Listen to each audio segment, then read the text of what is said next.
라디오 독서실 한국인이 사랑하는 우리 문학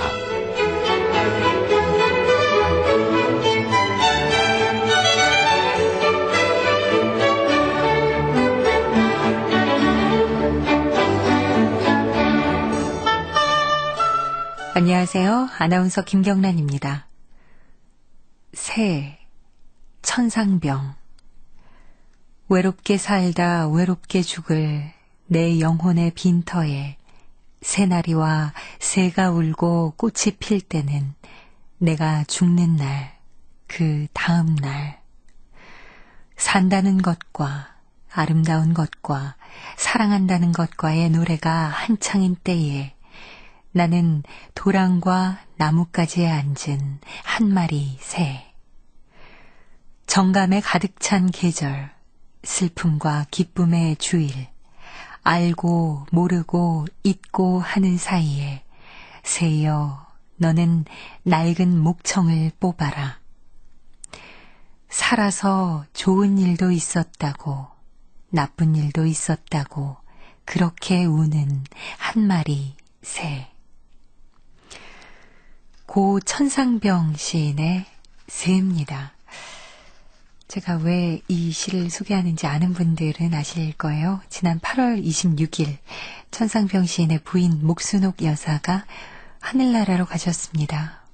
마치 소풍 온 것처럼 살다간 시인의 옆에서 묵묵히 그 곁을 지켰고 이제는 부부가 함께 하늘나라에서 나들이를 즐기고 계실 겁니다. 사는 동안 참 좋은 일도 있었을 테고 나쁜 일도 있었겠죠. 그게 이승에서 사는 동안 치러야 할 여비 같은 것 아니겠습니까?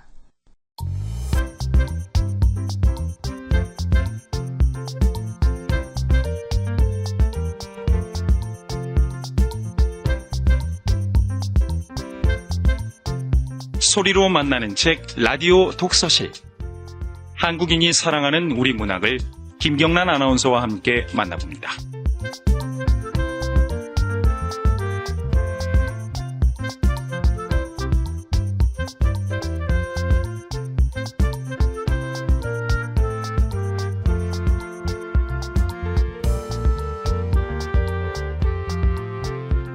KBS 라디오 독서실 한국인이 사랑하는 우리 문학, 오늘은 최대환 작가의 바다 위의 주요소입니다. 이 작품도 올해 독립문학상 후보작으로 선정된 작품인데요. 최대환 작가는 작품 소개한 후에 직접 모시고 이야기 나눠보겠습니다만 이력이 조금 남다릅니다. 문단에 나온 건 1997년 문학과 사회 겨울호에 중편소설 화면 속으로의 짧은 여행을 발표하면서 작품 활동을 시작했고요. 연작소설집 클럽 정크, 오늘 소개하는 바다 위의 주유소, 중편소설로 새드마우스의 1920년대가 있습니다. 헤럴드 경제 등 신문사 기자로 일을 했고요. 현재는 한국정책방송 KTV에서 경제뉴스 데스크 겸 앵커로 일을 하고 있습니다. 조금은 남다른 이력을 가진 작가가 그린 작품은 어떤지 지금부터 함께 만나보시죠. KBS 라디오 독서실 한국인이 사랑하는 우리 문학 최대환 작가의 바다 위의 주유소입니다.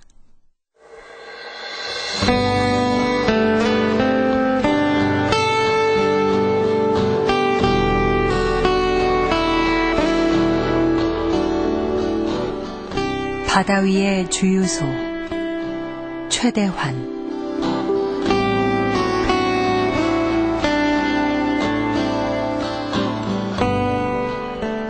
띵동. 초인종 소리가 들렸고 그 소리에 잠에서 깼다. 혹시 꿈속에서 들은 걸까?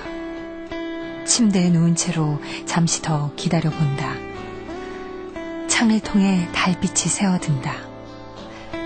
얼마간 귀를 세우고 가만히 있어봐도 소리는 다시 들리지 않는다.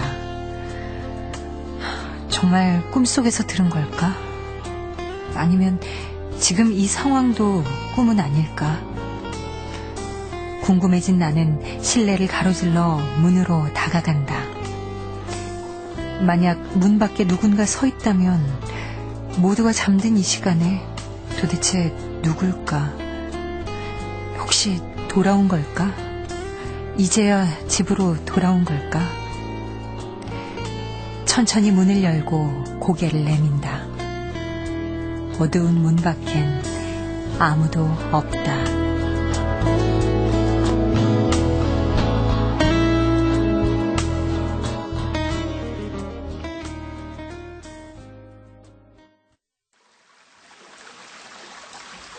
돌. 무슨 생각해? 오늘 촬영 몇 시에 온다고 했지? 잠시 후면 올 거야. 아침부터 무슨 생각이 그리 많아? 그냥. 아유, 오늘은 촬영 때문에 분주한 하루가 되겠어. 내가 사는 도시는 바다를 끼고 있다. 그리고 내가 일하는 직장은 바다와 딱 붙어 있다. 상어, 바다거북, 가오리, 펭귄들이 파란 물속을 헤엄쳐 다니는 곳. 사람들은 내 직장을 아쿠아리움이라고 부른다. 오늘 오후엔 지역 방송사에서 촬영을 오기로 돼 있다. 아쿠아리움 사람들이라는 제목으로 간단히 교양 프로를 제작한다고 했다. 방송사 PD가 내게 물었다. 홍보실에서 나오신 분 맞죠? 예. 어떤 게 그림이 되나요? 예. 상어도 그림이 좋고요. 수중 사육사들도 잘 찍으면 예쁘게 나옵니다. 그리고 저희 아쿠아리움의 보안 요원들도 강인해 보여서 다들 좋아하죠. 상어가 저거죠? 예. 카메라, 이 상어 위주로 클로즈업 해주세요. 실제로 이곳에 오는 방송 제작진들은 결국엔 상어에게로 카메라를 집중시키게 된다는 걸 나는 경험으로 알고 있다. 특히 4m 길이의 어마어마한 덩치를 자랑하는 빅보스가 대형 수족관에 새파란 물을 헤치고 유유히 다가오는 걸 보면 내가 카메라맨이라도 숨을 죽이고 앵글을 고정시키지 않을 수 없을 터였다. 정해진 순서대로 촬영을 하고 인터뷰를 진행하는 그들 일행을 따라다니는 것으로 나의 일과가 시작됐다.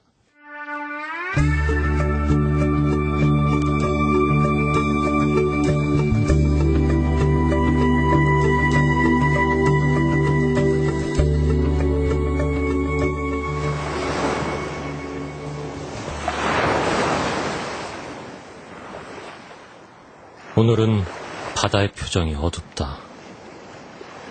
몇 년 전 이 도시로 와서 바다를 바라볼 때면 매일 보는 바다의 표정이 사뭇 달라져서 놀라곤 했다. 하지만 얼마 지나지 않아 나는 알게 됐다. 바다는 오롯이 하늘의 얼굴을 따라서 그 표정을 달리한다는 걸. 오늘처럼 거무튀튀한 먹구름이 잔뜩 낀 하늘이면 말할 것도 없이 바다 또한 잔뜩 찌푸린 표정을 하고 있는 것이다. 퇴근길에 차를 세워놓고 이렇게 차창 밖으로 바다를 바라보는 것도 참 오랜만이다. 차창을 닫아 놓아서일까, 바다와 사람들이 만들어내는 풍경이 아늑하고 평화로워 보였다. 헌데 어느 순간 그렇게 하기로 미리 정해놓기라도 한 듯 사람들이 일시에 후다닥 뛰기 시작했다. 굵은 빗줄기를 피해 사람들은 여기저기로 도망치듯 사라졌고 채 몇 분 지나지 않아 모래사장은 텅 비었다. 딱 한 사람만 빼고.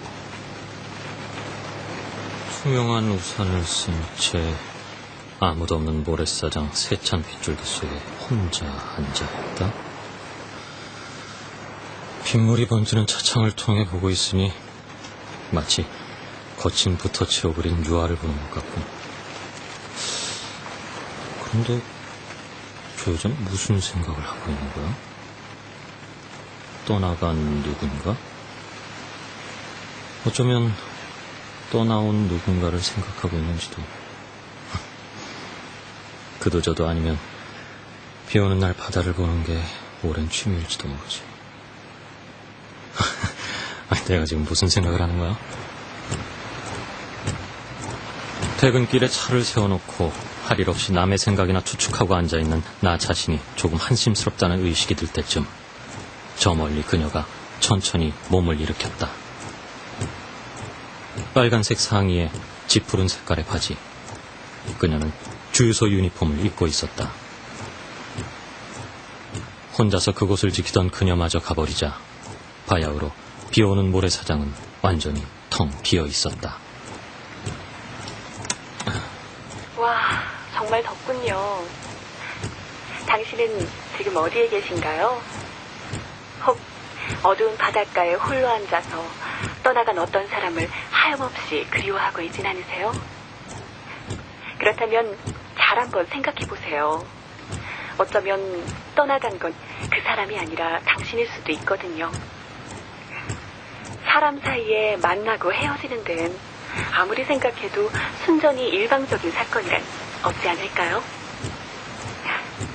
얘기가 너무 길어졌네요. 오늘처럼 비 오는 날, 이런 음악은 어떨까요? 비가 내리고 음악이 흐르면 난 당신을 생각해요.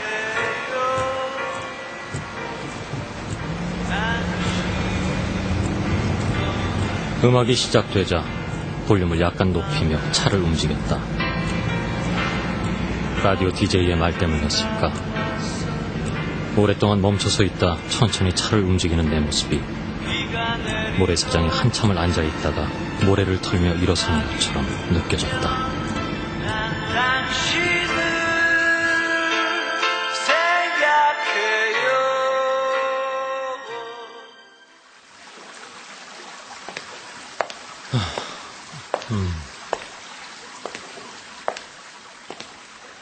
나처럼 가족이 없이 혼자 사는 사람에게 회사에서 당직을 서는 일은 그리 괴로운 일이 아니다.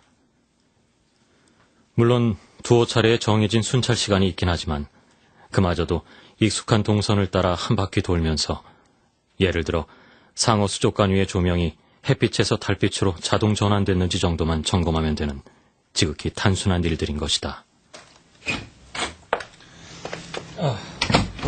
별 이상 없지? 그렇지 뭐. 아니, 대체 홍보실 사람들한테 왜 당직을 서게 하는 거야? 우리가 다 하는데. 별 수 없잖아. 어서 가서 쉬어. 이제 할 거 다 했잖아. 그래. 수고.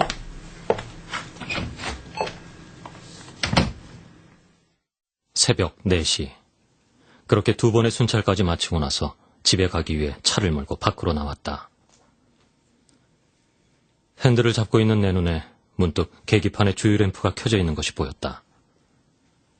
램프가 켜졌다고는 해도 남은 휘발유로 집까지는 가고도 남을 터였지만 왠지 주유 램프가 켜지고 나면 신경이 거슬려 나는 꼭 곧바로 주유소를 찾곤 했다.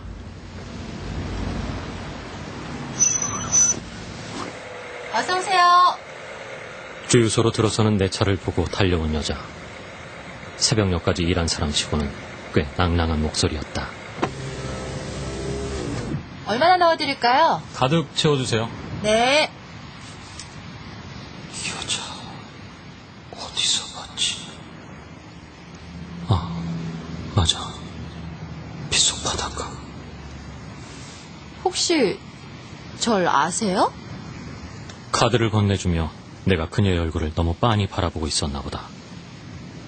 나보다 10살은 어려 보임직한, 그러니까 20대 중반가량의 깨끗하고 밝은 얼굴이었다. 저 아세요? 예, 그게 좀 며칠 전 바닷가에서. 나 왜 이래? 그냥 아무것도 아니라고 하면 될걸. 네? 바닷가요? 예, 그게 며칠 전 비 오는 바닷가에 앉아있는 걸 본 것 같아서요. 혹시 나 좋아해요? 예? 날 좋아하는 게 아니라면 어떻게 바닷가에 혼자 앉아있는 날, 그것도 며칠이 지나서까지 기억을 할 수가 있어요. 그러곤 쪼르르 사무실로 달려가 계산을 마치고 난 뒤 카드와 영수증을 돌려주면서. 농담이니까 신경 쓰지 마세요. 예. 저기 예? 부탁 하나 들어줄 수 있어요?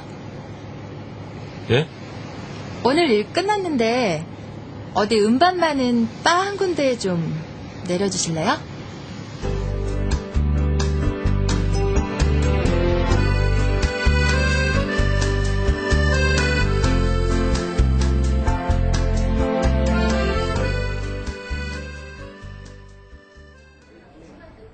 그렇게 해서 그녀와 나는 바닷가 주유소로부터 차로 20분가량의 거리에 있는 바의 실내에 나란히 앉아 음악을 들으며 칵테일을 마시게 됐다.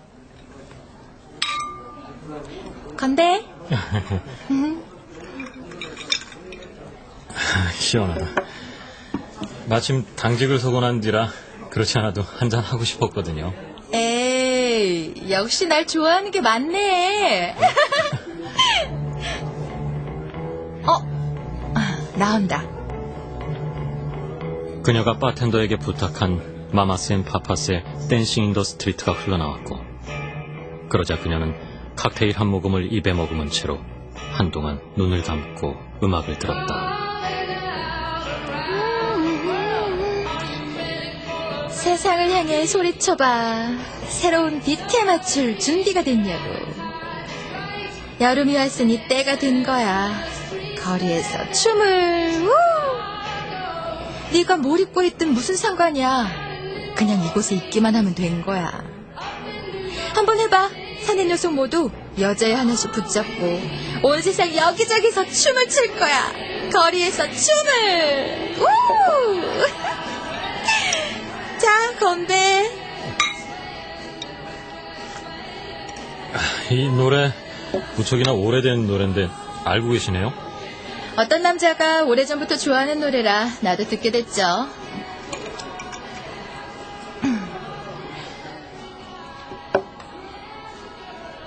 그 남자가 누구인지 물어보려 했지만 그녀의 표정이 그 주제로 얘기를 이어나가고 싶지 않은 기색인 것 같아 나는 하려던 물음을 접었다. 한데 그녀가 대뜸 나를 놀라게 했다. 아쿠아리움 일은 재밌나 몰라? 예? 어떻게 그걸... 차 앞유리 한쪽에 스티커가 붙어있던데 뭘. 아쿠아리움이란 글자 밑에 상어가 그려져 있는 거. 그랬구나. 거기 진짜로 상어도 있어?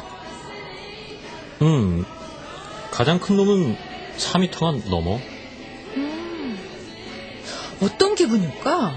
그런 생물이랑 함께 사는. 상어라는 생물과 함께 사는 일은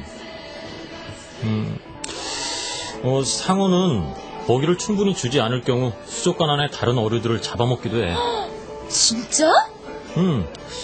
하지만 사람들이 생각하는 것만큼 포악하진 않아. 빅보스라는 상어가 있는데 말이야. 빅보스? 상어 이름이 빅보스야? 그녀와 난 몇 곡의 음악을 더 신청해 듣고 칵테일을 한 잔씩 더 마셔가며 얘기를 나눴다. 난 아쿠아리움이 생기기 전에 이 도시에서 살았던 적이 있어. 아쿠아리움이 생긴 건 4년 전인데. 지금은 오랜만에 다시 돌아와서 어떤 남자랑 함께 지내고 있지. 마마스 앤 파파스 좋아하는 남자? 바닷가 주유소 사장. 많이 사랑하는 모양이네, 그 남자를. 아니. 참 오랜만에 왔는데 아직도 그 자리에 그대로 있더라고. 변한 게 하나도 없는 그 사람을 보면 답답해. 그런데 왜... 또 떠날 거야. 그 사람 실은 나 말고 기다리는 사람이 있거든. 난 그 사람 인생에 들러리가 되긴 싫어. 부담 주는 것도 싫고. 그 사람에 관한 그녀의 이야기는 거기서 그쳤다. 창밖으로 희뿌옇게 날이 밝아오고 있었다. 남은 칵테일을 다 비우고 바를 나오면서 그녀는 말했다. 고마워. 뭐가? 함께 술 마셔준 거.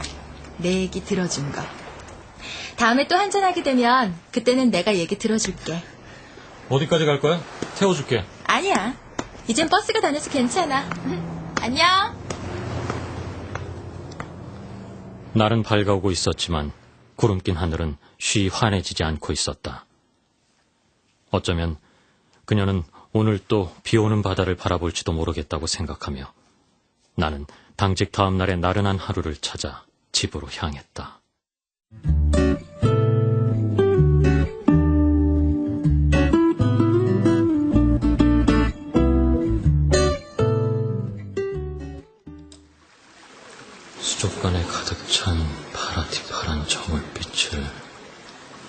시선을 풀고 바라보다 보면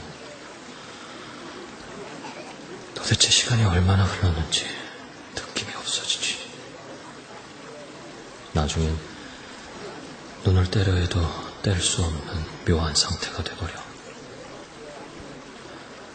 이럴 땐 누가 옆에 와서 어깨라도 쳐주지 않으면 도무지 이 상황에서 헤어날 수가 없어. 여기 있었네? 맞구나. 주유소 일은 어떻게 하고?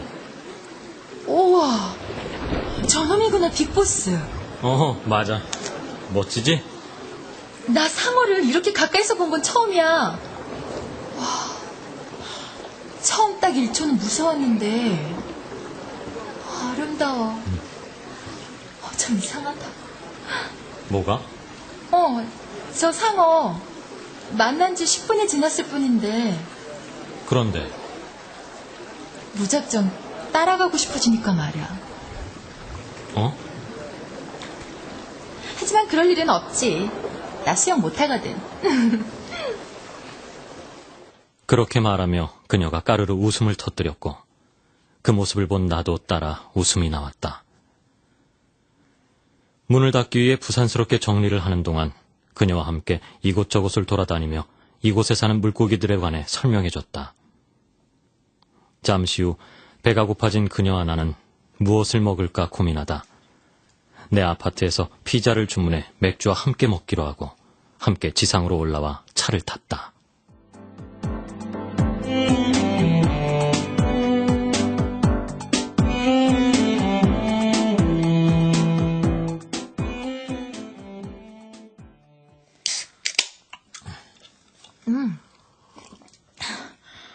왜 혼자 살아? 이번엔 당신 얘기 들어주기로 했잖아. 그랬지. 어디서부터 얘기를 해야 하나. 내가 무슨 대답이든 선뜻 하질 못하고 생각에 잠기는 듯하자 그녀는 미안한 표정이 되더니 화제를 돌리려고 그러는 듯 실내를 빙 둘러봤다. 그러다 시선이 멈춘 곳은 한쪽 벽에 걸려있는 커다란 확대 사진이었다.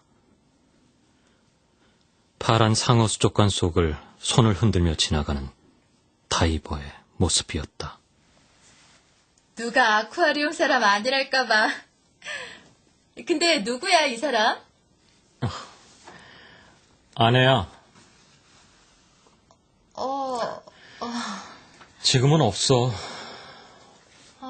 그랬구나. 실은 아까 수족관 앞에 있는 당신을 옆에서 한참 쳐다보고 있었어. 내가 다가가도 모르더라. 물속을 바라보던 눈빛이 좀 슬퍼 보이길래 한참을 기다렸지 뭐야. 괜찮아. 아무렇지도 않아 이젠. 괜찮긴. 지금 눈빛이 또 그때처럼 돼버렸는데. 미안해. 괜한 걸 물어봐서. 얘기하고 싶지 않으면 안 해도 돼. 아니야. 아내를 만난 건 이 도시에 아쿠아리움이 생기면서 직장을 얻게 됐고 살던 도시를 떠나 이곳으로 왔어. 여기서 아쿠아리움 다이버로 일하는 아내를 만났지. 6달 동안 함께 저녁 먹고 함께 술 마시다 결혼해서 함께 살게 됐어. 그런데 1년이 지났는데 다른 사랑하는 사람이 생겼다면서 아내가 날 떠났지. 그러고 보니까 누군가한테 아내에 관해 얘기를 한 건 참 오랜만이네. 얼마간 침묵이 흘렀다. 혼자 있을 때 침묵은 오히려 당연하고 자연스러운 일이지만 누군가와 함께 있을 땐 잠깐의 침묵도 길게만 느껴진다. 알 것 같아. 어떤 사람이었을지. 응? 당신 아내가 새로 사랑하게 됐다는 남자. 아마 당신이랑 많이 다른 사람이었겠지. 체구도 당당하고 유창하게 말 잘하고 자신감이 넘치고. 그랬겠지. 보지 못했지만. 아직 기다리고 있구나? 돌아올 걸로 믿는 거야? 글쎄. 잠시만 기다려. 그러는 동안 식탁 위엔 빈 맥주 캔들만 남게 되었고, 그러자 그녀는 잠시만 기다리라고 말하고는 집을 나갔다. 텅 빈 집안이 새삼스레 고즈넉하게 느껴졌다. 수족관 안에서 밖을 보면 어떤 줄 알아요? 처음엔 갇혀있는 내 모습을 사람들이 구경하고 있는 것 같다가 나중엔 거꾸로 생각될 때가 있어요. 끝도 없이 넓은 바닷속에 작은 요리집 속에 사람들이 들어있고 난 그 밖에서 상어들과 유유히 헤엄치고 있다는 생각. 그런 생각이 들기 시작하면 밖으로 나오기가 싫어지곤 해요. 처음 내게 말을 걸어오던 날 아내가 말했다. 그렇게 넓디 넓은 바다 위 손바닥만한 크기의 섬에 발을 딛고 서 있는 내게 아내는 상어를 타고 다가와 말을 걸어왔다. 벽에 붙은 커다란 사진 속에선 변함없이 아내가 날 향해 손을 흔들고 있다. 하지만 아낸 사진 속에서 나오려 하지 않는다.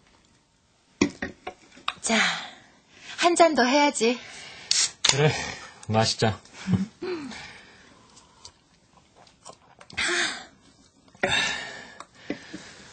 그런데 그땐 왜 그런 거야? 어? 비 오는 날 바닷가에서. 그날? 그냥 추억에 좀 잠겼던 거야. 그 사람과의 추억? 예전에 같이 앉아서 바다를 바라보곤 했었거든. 그랬구나. 한데 이제 좀 지긋지긋해졌지 뭐야. 그 사람 너무 바보 같아서 말이야. 오지 않은 사람 잊지도 못하고. 그렇게 말하는 동안 그녀의 눈이 조금 밝아지는 듯 하더니 물기가 고이기 시작했다. 뒤이어 그녀 스스로 내 볼에 입을 갖다 댔다. 한참 후에 내게서 입을 뗀 그녀가 물었다. 내가 싫어? 아니, 그럼? 그 사람은 나 곧 떠날 거라고 했잖아. 착한 사람이야, 당신은. 그녀는 가볍게 한 번 미소 지은 뒤 내게서 몸을 떼고 식탁으로 가서 앉으며 술이나 더 마시자고 했다. 나는 음반첩을 뒤져 마마스 앤 파파스를 찾아내 턴테이블을 돌린 후 그녀와 마주 앉았다.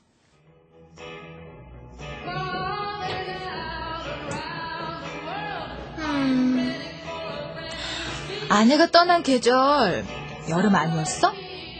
어? 바다가 있는 도시에 사는 연인들한테 여름은 정말 조심해야 되는 계절이야. 한여름 바닷가는 사내 여성 모두 여자애 하나씩 붙잡고 춤을 출 정도로 쉽게 들뜨는 곳이잖아. 몇 시쯤 되었을까? 취기가 많이 오른 그녀가 식탁에 엎드려 잠이 들었다. 늘어진 그녀를 들어다 침대에 눕히고 소파에 누워 잠시 TV에 눈을 뜨다가 나도 곧 잠들었다.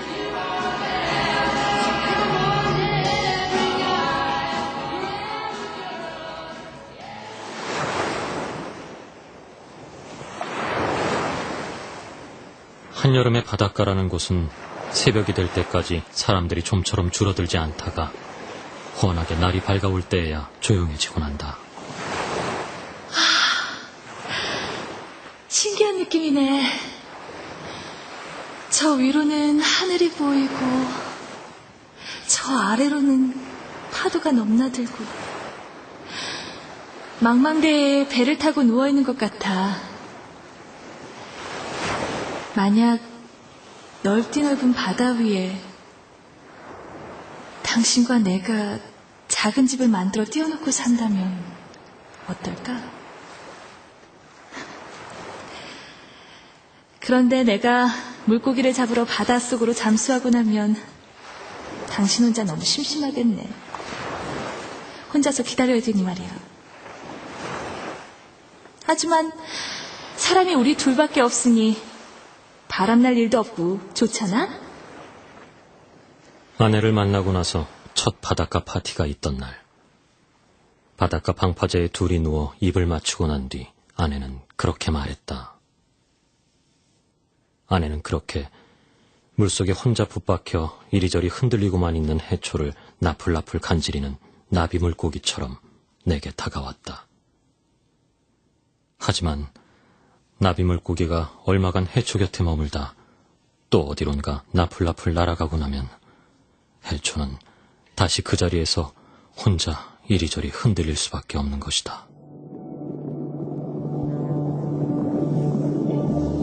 왜 이렇게 어둡지? 숲은 아니 왜 이렇게 어두워? 깜깜한 곳에 사는 이 생물들에게 그리움 같은 게 존재할까? 기억이 없이 그리움도 없는 저들은 그렇다면 분명 행복할 거야. 뭐지? 이쪽으로 오고 있어. 인어인가? 아니야, 사람이야. 여자. 당신 언제 왔어? 여보. 거기서 뭐 하고 있는 거야? 왔으면 집으로 오지 않고.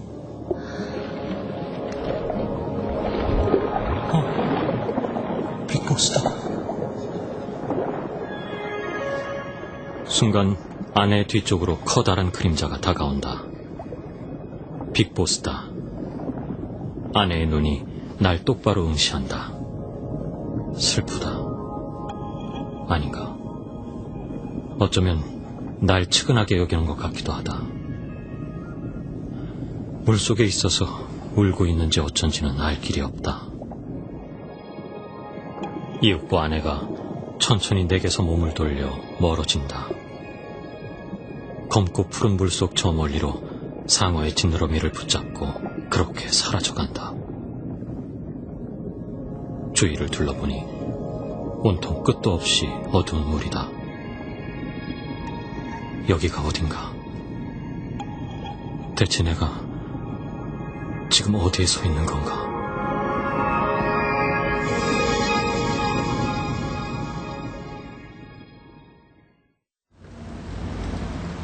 어서오세요.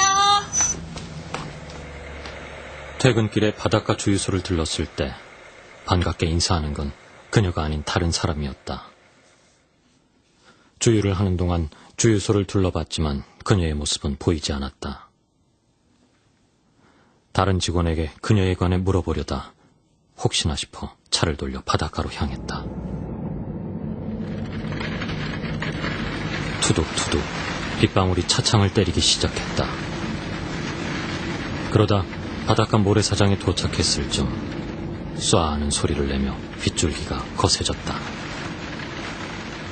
후다닥 사람들은 비를 피해 흩어지고 모래사장은 곧 텅 비어버렸다. 하지만 그곳에서도 그녀의 모습은 보이지 않았다. 나 곧 떠날 거야. 자신의 말대로 다시금 이 도시를, 아니 이 사람을 떠난 것인지도 모른다. 헌데 난 왜 그녀를 찾아온 것일까? 그녀에게 뭔가 하고 싶은 말이라도 있었던 것일까? 아니면 오랜만에 만난 낯선 말동무와 불현듯 얘기를 나누고 싶어진 것인가? 차를 세워놓고 곰곰 생각해봤지만 결국 나 스스로에게 확실한 대답을 하지 못하고 다시 빗길을 달려 집으로 향했다.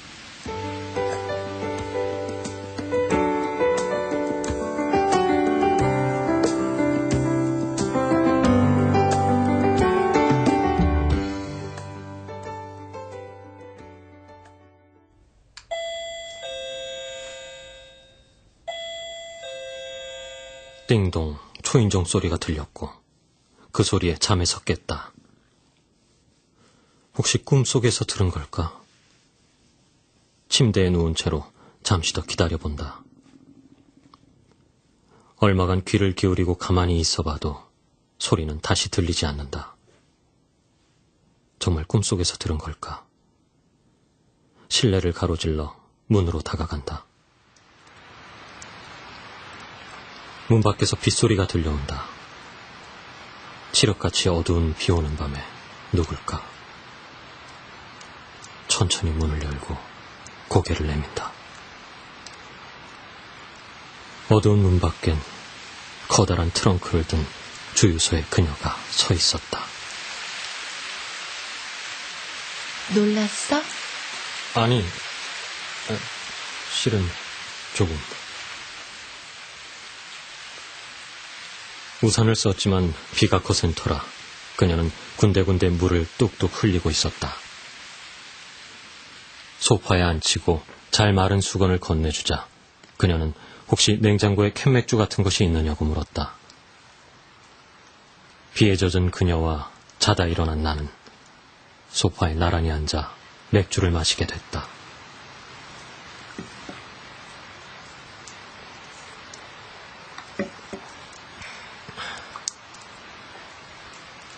떠나는 길에 잠시 인사라도 해야 할 것 같아서 들렀어.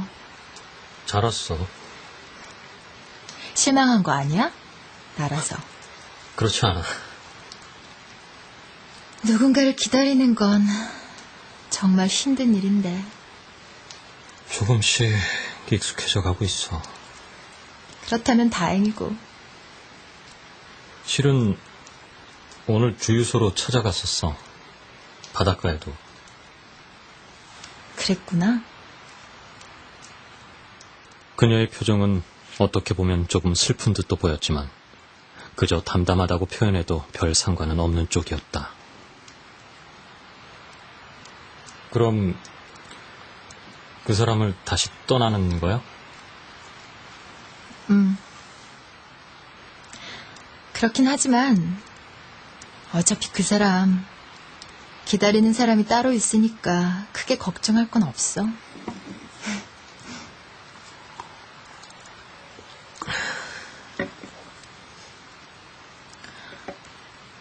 저기 그 사람 우리 아빠야. 기다리는 건 우리 엄마고. 그렇구나. 엄만 이제 돌아오지 않는다고 아무리 얘기를 해도 되질 않아. 내가 어릴 때 아빠보다 훨씬 돈 많고 키도 크고 말도 잘하는 사람한테 가버렸거든. 난 처음엔 엄마를 따라가서 좀 살다가 나중엔 아빠한테 와서 얼마간 살았고 그러다 답답해져서 이젠 다른 도시에 혼자 살아. 이제 그만 좀 자기 삶을 찾으라고. 그건 사랑도 순애보도 아니고 스스로를 올가미로 묶어놓고 괴롭히는 일일 뿐이라고 말을 해도 요지부동이야. 엄만 얄밉도록 행복하게 살고 있는데 말이야. 누군가를 잊는 일에는 각자의 시계가 있는 것 같아. 각자의 시계? 누구는 1년이 걸리고 누구는 10년이 걸리고 그러잖아. 그런 건가?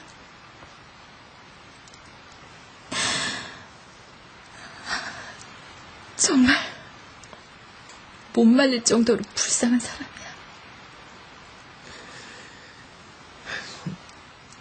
그러고 보니 나도 누굴 위로해줄 처지는 아닌걸 뭐.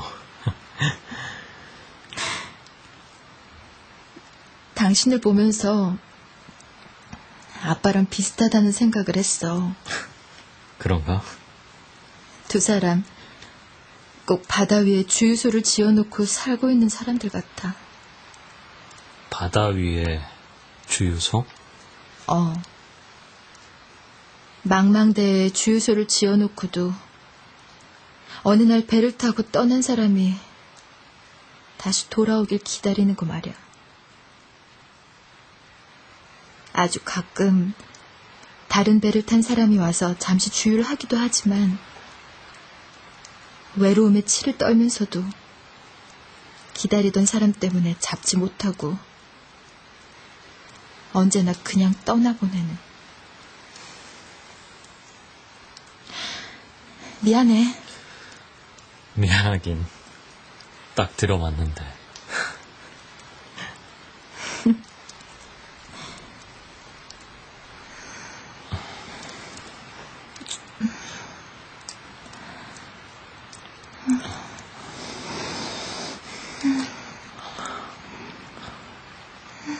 그녀와 난 오랫동안 입을 맞췄고 이내 누가 먼저랄 것도 없이 서로의 몸을 어루만지면서 소파 아래로 한꺼풀씩 옷을 벗어 내려놓기 시작했다.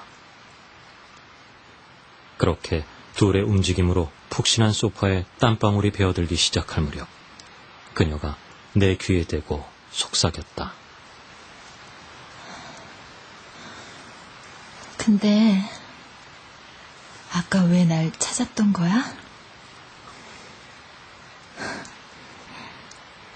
당신 나 좋아하는구나? 다음번엔 당신이 내가 사는 도시로 찾아와. 하지만 조건이 있어. 바다 위 당신의 주유소에 폐점이라는 간판을 내걸게 되면 당신의 시계가 다 가고 나면